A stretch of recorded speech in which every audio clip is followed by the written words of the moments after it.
Hi, in this video we are going to talk about nonfiction. So much of what people encounter and read every day is nonfiction. Newspapers, whether printed on paper or online, are filled with news stories and opinion pieces. Magazines include occasional narratives and verses, but specialize in nonfiction articles. Political campaigns and election seasons pelt people with rhetoric intended to shape opinions and actions. A driver's manual is filled with information that you must digest and apply to your life, and even your cell phone agreement is filled with must-know facts. Stop and define the term fiction in your head. Most of you probably thought of something along the lines of a made-up or imaginative story. Like in Cinderella or South Park, fiction writers can control characters' actions and decide how the plots will come out. Poetry, drama, and fiction can have factual elements, but they are essentially imaginative in nature. The writer is in control of the action. The situation is quite different for nonfiction writers, who have to tell things the way they are or were. The writer of nonfiction, in contrast to fiction, has to know the facts and stick to them.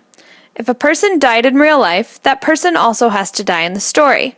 If there is information the writer cannot or does not know, he or she cannot just make something up to fill in the gap.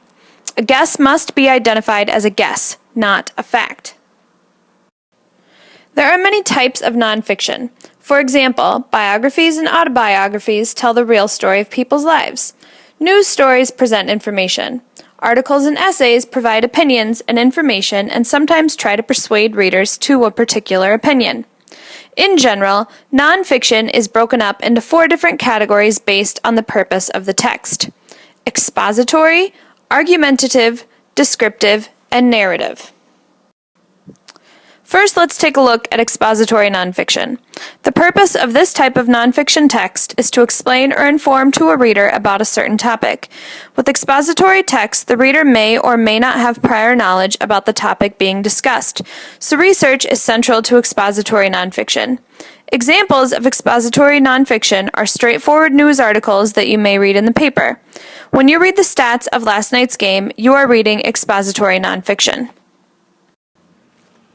Next, let's take a look at argumentative nonfiction. With argumentative text, the writer takes a position on an issue and argues for his or her side against an opposing side.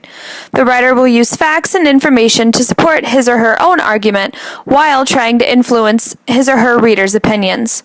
Normally, this kind of text takes the form of an opinion editorial piece or editorial in the newspaper. When you read an article trying to say why one team is better than the other, you are reading argumentative text. Third, let's take a look at descriptive nonfiction. Descriptive nonfiction employs all 5 senses to help the reader get a visual of what the writer is trying to describe. Sensory language, rich details, and figurative language are methods used to achieve good descriptive nonfiction. A travel blog and a restaurant review are good examples of descriptive text.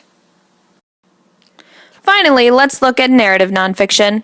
This type of nonfiction tells a true story about a person, event, or place.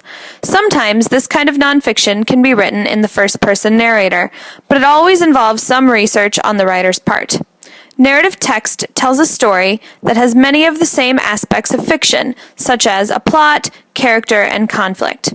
When you read a biography about your favorite sports star or historical figure, you are reading a narrative text. So, don't get confused by the name. Nonfiction means it is not fiction.